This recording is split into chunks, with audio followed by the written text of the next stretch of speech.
Lá nós temos a Serra Lisa, que é o ponto mais alto de Alagoas, né. São 3 cidades lá. Começou há 4 anos atrás, mais ou menos, o Festival do Inverno na nossa cidade, mas de referência mesmo é Garanhuns e Mar Vermelho. Chama-se a Suíça Alagoana, Mar Vermelho. São as cidades que são altas, né, como é Nordeste, aí vocês sabem que escurece mais rápido do que aqui, né. Por volta do 4h30 já vai escurecendo. Aí vamos dizer, você chega às 5 horas da tarde nessa Serra Lisa, de lá você avista Garanhuns, e Garanhuns está a 60 quilômetros da nossa cidade.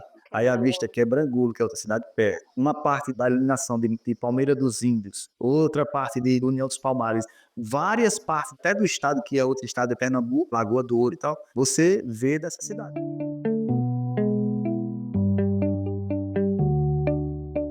Eu sou Eduardo Capello e você está escutando Migrantes em Minas, uma história de extrema.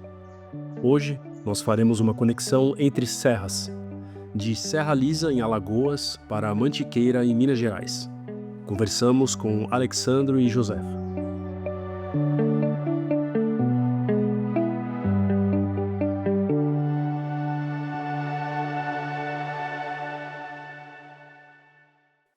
Gente, me conta então um pouco, quando vocês deram para cá, quando vocês vieram aqui para Extrema? A gente teve aqui em Extrema em 2019. No caso, eu tenho 6 irmãos, comigo agora 7. Aí por isso que neste ano, em 2019, a gente teve aqui a passeio para visitar. Eles já estavam Aqui, todos eles. todos eles. Até hoje ainda estão aqui. E nesse passeio que a gente veio, já chamou a atenção da gente, assim, eu gostei da cidade, a viagem em si, que eu gosto de viajar, se chamava para dirigir é comigo. Quanto tempo levou a viagem? A gente pega 2 dias. São 2.200 km, tem uma programação, a gente sai 4 horas da manhã de lá para cá. Quando bate às 19 horas, 7 horas da noite, a gente já vai procurando a cidade que a gente tá, pousada, hotel, pra dormir, pra descansar, tomar um banho, relaxar um pouquinho, né. Você se lembra qual foi a cidade que vocês acabaram parando da primeira vez? Para ter uma ideia da distância que vocês percorreram, né? Na Bahia, Depois que a gente parou na Bahia, a outra a gente parou em Salinas. a Salinas é um ponto de referência nossa, cidade bem pacata,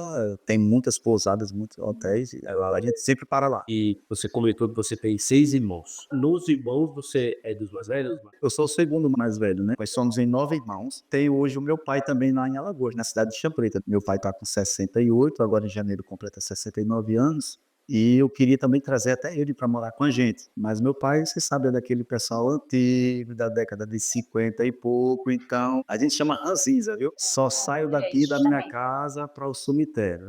Então a não ser que tenha, assim, um detalhe que se ele adoecer, né, uma coisa séria, aí eu tenho que buscar ele. A minha mãe, ela no ano de 2000, minha mãe aos 46 anos de idade, ela faleceu. Pressão alta, problema de coração e tudo, então ela veio a falecer, deixando esses 9 irmãos todinho, e ficou uma escada. A mais nova, caçula, que hoje mora aqui, aí essa daí ficou com 2 anos de idade e mamava. Então, sério, ficou a escadinha, e uma de 2 anos, uma de 3, um de 6. Então, dessa turma toda assim, eu sou o segundo mais velho. A minha irmã mais velha ficou lá na nossa cidade, que tem a família dela e estão instituídos lá em Champreta. O terceiro, meu irmão, depois de mim, ele também ficou em Alagoas.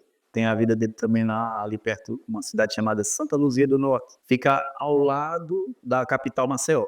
E então meu pai, que é o sonho meu trazer para cá, se assim Deus permitir, eu acredito que o próximo ano Deus vai iluminar a mente dele, eu acho que vai vir com a gente, para ele, porque ele tá sozinho. Na cidade mesmo ele está sozinho.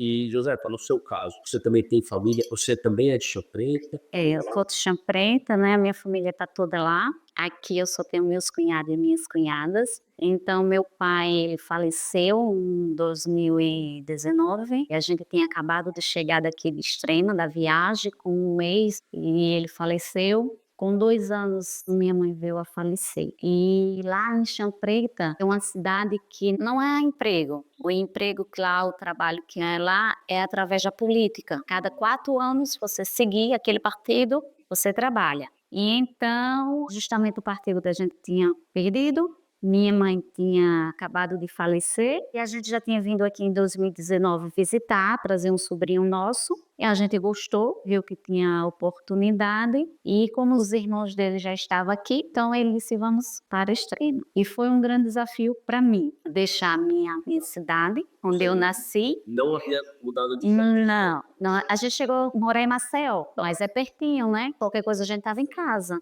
Então eu nunca tinha me afastado, assim, dos meus irmãos, Somos em 8, eu sou a terceira. Para mim foi uma mudança brusca mesmo, né. Eu chorava, pedia para ir embora, para voltar e ele não dá mais, né. A gente agora já está no meio do caminho e eu quero voltar, e vinha aquela coisa, mas aí ele dizia: "Vamos em busca de um futuro melhor", não para a gente mais, mas para o nosso filho, que a gente tem 2 filhas. Tem uma de 27 anos, morando também na capital, em Maceió, está casada, temos um neto de 2 anos e alguns meses. Temos um rapazinho agora com 14 anos. Também para a gente trabalhar, para mim, foi um sofrimento, mas ao mesmo tempo eu saí do sofrimento de ver tudo aquilo ali, onde eu ia ver a minha mãe. Então eu digo, se eu estiver longe, o coração vai sentir, mas os olhos não vai estar vendo. Então fica mais fácil, né?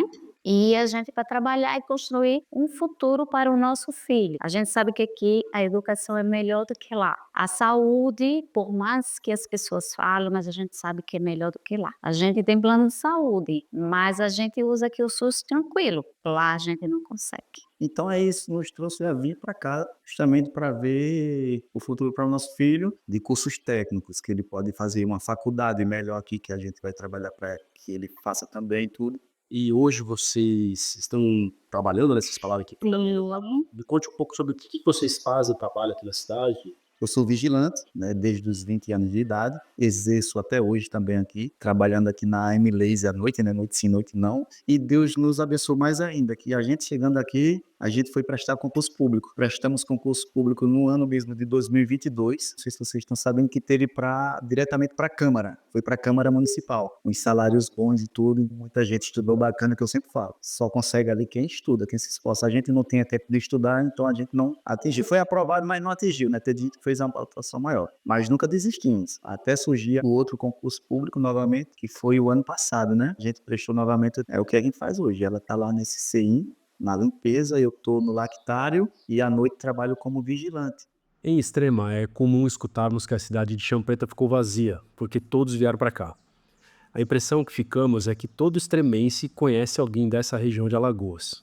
Vamos entender melhor como funciona essa relação entre as cidades. Felipe, me diga um pouco sobre isso. Como é essa conversa com as pessoas que ficaram em Chão Preto? Tem mais gente querendo vir, se interessa em vir, amigos, familiares? Como é que tá essa dinâmica entre as cidades? Eduardo, principalmente a cada 4 anos, que é a politicagem. Política não, que a política ela é sadia, mas a politicagem, cada 4 anos é assim. São 2 famílias que brigam há muito tempo, né? Família Tenório e a família Teixeira lá. Então, se a família Tenório ganhar lá, os 4 não querem ganhar, então quem apoiou aquela coisa toda vai trabalhar durante aqueles 4 anos. A família Teixeira, se não for efetiva pela prefeitura, aquele que não é efetivo vai ter que ir embora. E justamente a maioria vem para aqui, para Minas Gerais, de específico em Extrema. E lá é lançada até uma música, né?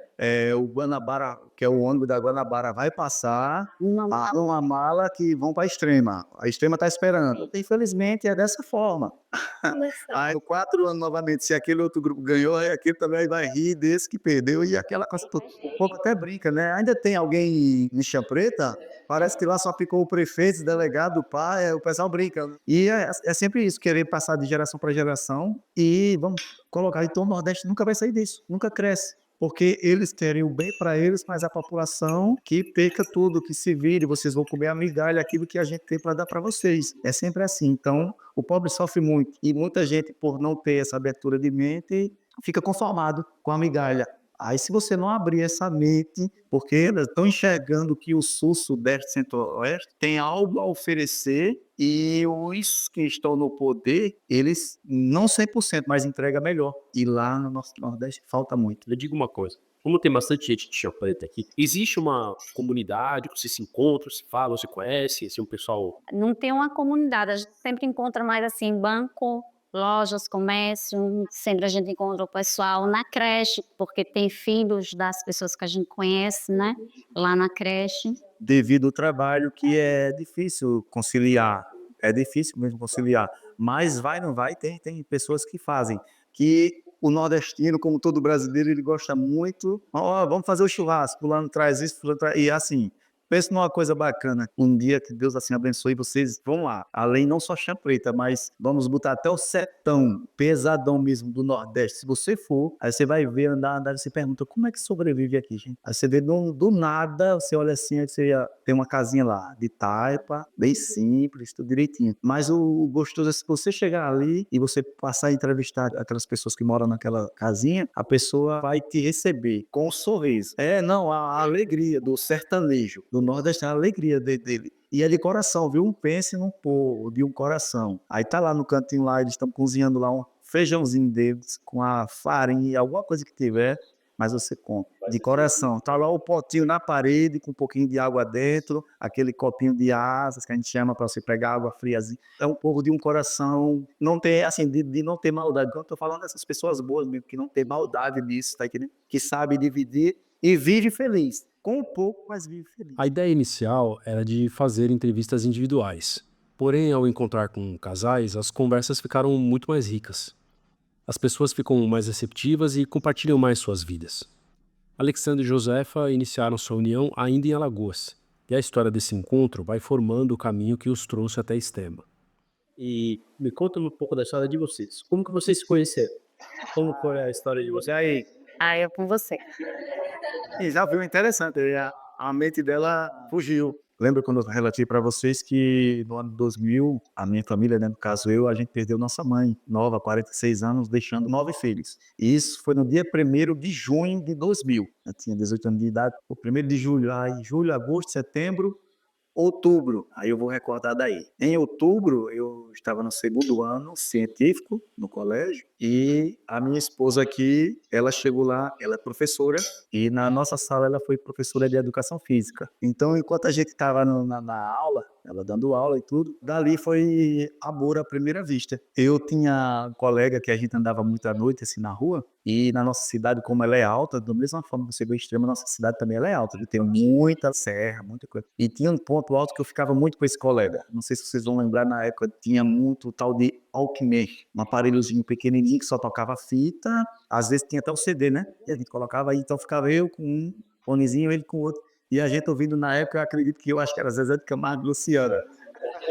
Era bem interessante. Desse ponto dá para avistar uma rua que é de esquina, a rua que ela morava. E quando a gente tava ali que eu olho, chega, né, para mim a mulher mais bonita do mundo, né? Chega ali na esquina e eu olho ali, você pode acreditar, isso foi um período mesmo que eu fiz. Nesse momento mesmo, alguns de vocês já chegaram a ver uma estrela que chama estrela cadente, né? Aí você faz o pedido. E entrou naquele momento ali do pedido. Mas vocês podem acreditar, e eu pedi para Deus mesmo. Deus, eu quero essa mulher para casar com ela. Eu fiz esse pedido mesmo para Deus, mas ela ainda não era minha professora. E daí eu acredito que Deus trabalhou nisso, porque dias depois aí Deus colocou ela já como professora. E daí o aluno que era bem dedicado realmente nas aulas, a professora, eu ajudava ela em tudo.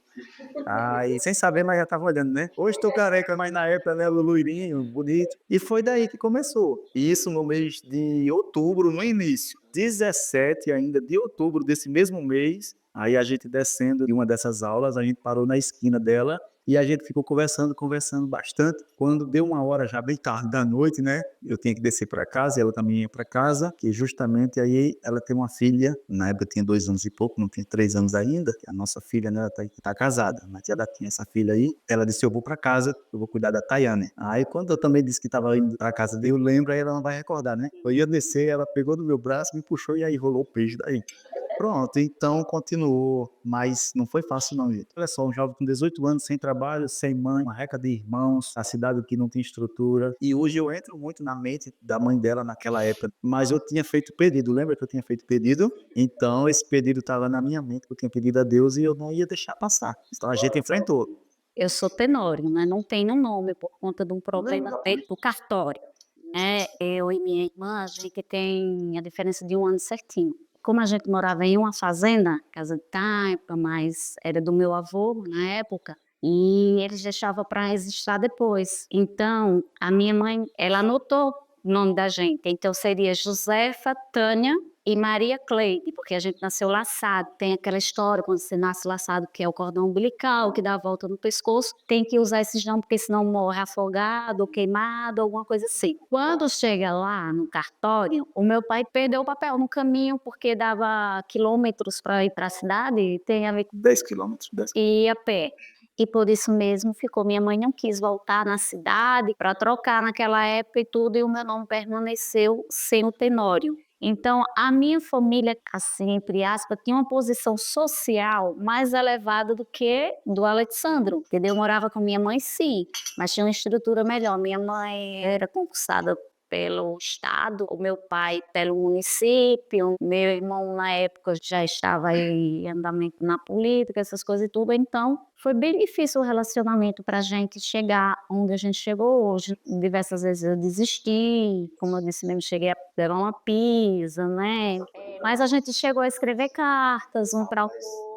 Tínhamos muitas cartas. A gente trocava cartas. Aí foi o que uniu mais a gente, né? E eu tinha tudo, e eu guardava todas. E uma das mudanças de casa, e eu sem querer estava dentro de uma pastinha e eu joguei fora. Se você tiver uma ideia, a minha sogra, eu digo, eu perdi minha mãe, mas depois de tudo isso assim, eu ganhei uma outra mãe.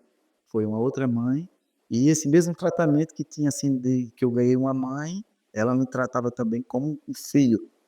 A sogra que não queria jamais, Depois, era só o Alexandre para ela.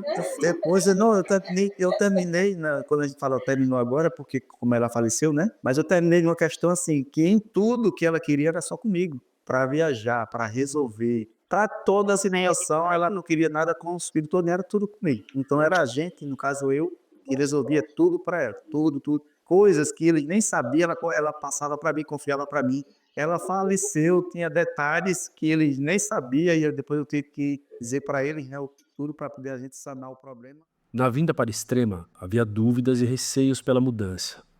Agora, no retorno para Chão Preta, o tempo criou olhares diferentes. Vocês já fizeram a viagem para visitar eles lá? Desde 2022 vocês moram aqui? Sim. Me conta um pouquinho quantas vezes vocês foram, como Então a gente voltou, saiu daqui dia 28 de dezembro, chegamos lá dia 30 de dezembro, né, e passamos o mês de janeiro todinho, foi agora de 2024, a gente passou lá. Nesse dia mesmo, né, nessa ida, eu dei uma esticada no segundo dia, que era para a gente chegar justamente, sem precisar dormir o segundo dia, porque a gente ia para o aniversário da nossa sobrinha. Então, quando a gente chegou lá, a maior alegria do mundo, felicidade, né, saudade, choro vai, choro vem. Mas durante essa viagem que a gente fez de volta, tem uns detalhes assim que a gente já sentiu a diferença.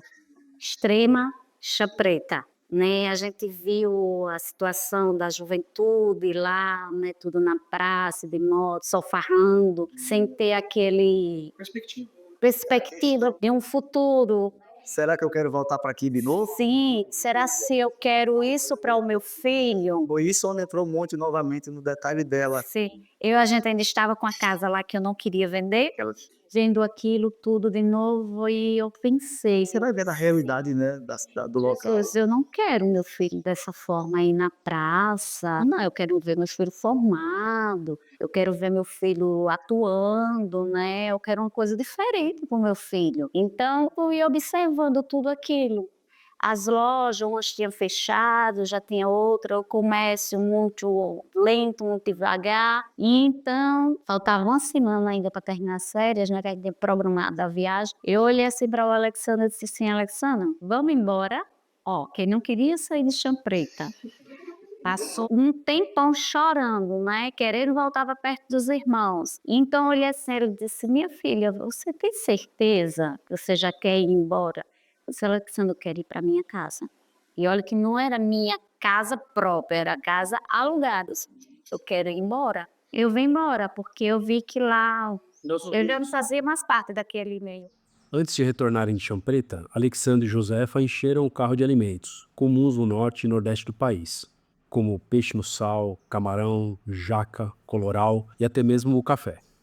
Mas aqui chama a atenção para um trecho sobre a mandioca, em especial o processo artesanal da farinhada, que envolve toda uma tradição em torno desse alimento nobre da culinária nacional. dessa terra lá tudinho, aí eu sou da família mesmo de agricultor, né? De você ia plantar a roça, que a gente chama você ia plantar a roça, aí espera aquele tempo, aí vem a macaxeira, a mandioca, que eram os meus avós, meus pais, e a gente fazer a farinhada, que chama. Então junta a família todinha, vai para aquela casa de farinha, vai descascar, que a gente chama raspar, a macaxeira ou a mandioca. Aí daí minha avó, imagina, a senhorinha, senta num localzinho do tamanho mais ou menos dessa mesa aqui, só que ela vai sentar numa coisa mais alta, e aqui na frente tá o seu computador, só que lá para ela é o Caititu, que chama, olha o nome do material, Caititu. Tem um ralador, que vocês têm um ralador de ralo, só que ele é um rolinho de pau com esse ralo por cima. Então, quando eu, meu avô, meus tios, depois desse ralo aqui, no cantinho dele, vai passar a corda e vai vir para uma roda grande, onde a gente vai fazer esse movimento aqui. Então, quando a gente vai fazer esse movimento, isso aqui vai girando forte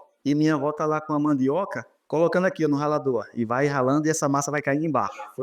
Na força do braço, ia caindo. Aí preparava isso, disso aí você vai enxugar a massa, colocar na prensa, nova, tudo manual. Você às vezes come a tapioca, as coisas, mas de onde, como é que ela é feita? De lá que vem. Aí dessa prensa no saco todinho que você põe a massa do que é feito da mandioca, você quando prensa ela aí cai o caldo dela, né, tudinho, vai caindo em outro local, em outra bacia, e nessa outra bacia é onde vai virar a massa da tapioca, que é a goma. Não perde nada, é igual a cana. Cana não se perde nada igual a ela. É a casca também, porque o gado come, é vendido lá. No dia que recebemos o casal para a entrevista, a temporada de chuvas acabava de retornar, e junto com ela a revoada das Tanajuras. E esse foi mais um vínculo que se criou entre as duas regiões. Tem uma coisa que liga de comidas das cidades que eu queria que vocês contassem um pouco, que é a revoada da Tanajura. Épocas diferentes. Como a diferença do Brasil é muito grande, né, geograficamente, aí lá pra gente é geralmente finalzinho de março, início de abril, que é onde tem essa trovoada. O que tá tendo aqui agora, que a gente tá passando esse momento assim agora, e lá é interessante. Aqui é um pouco mais diferente. Lá choveu hoje bastante, né, trovoada, raio, tudo, lá chove muito também. Aí no dia seguinte, estia, aí vem aquele mormaço, aquela quentura que a gente passou esses dias, né? Aquela temperatura quente, abafada. Aí pode preparar, e a gente já sabe, né? E você pode se preparar. E eu me preparava. Eu coloco a minha bota de 7 léguas, né?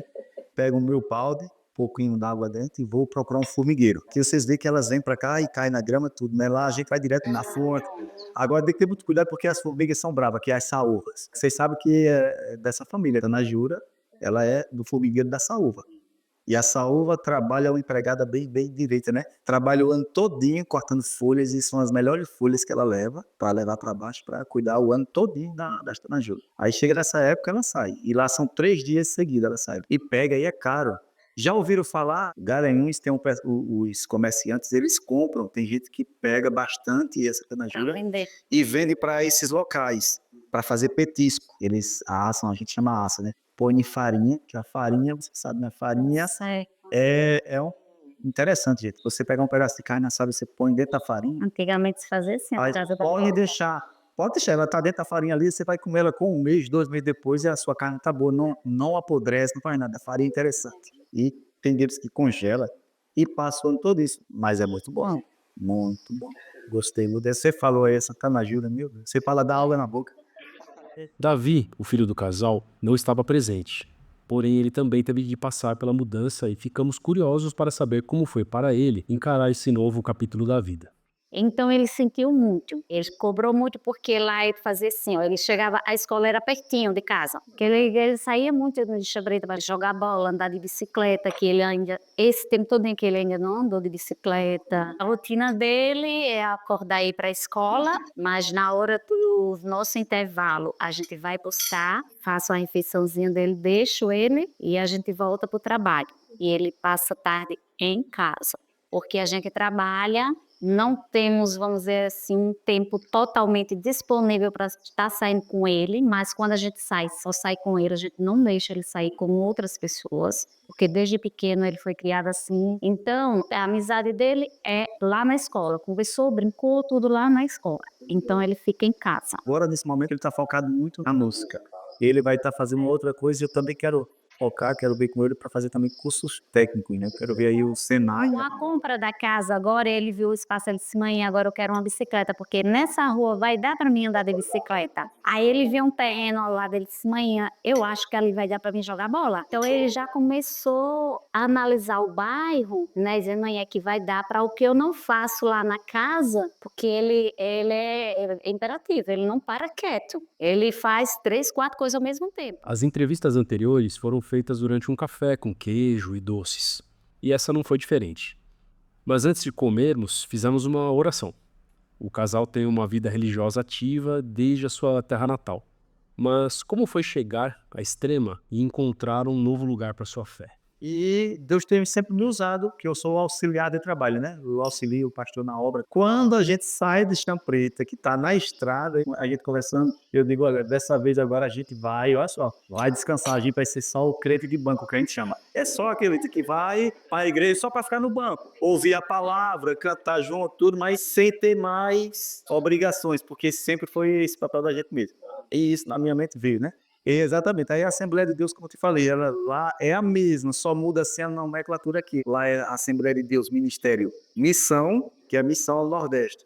E aqui, quando chega essa mesma igreja, missão, a missão sai, fica Belém, fica AD Belém, mas é a mesma. Então, quando a gente chega aqui, a gente se apresenta que a gente traz carta, né? As coisas têm que ser de Deus tudo certinho, traz a carta. E quando o pastor olha na primeira semana, aí já nos chama.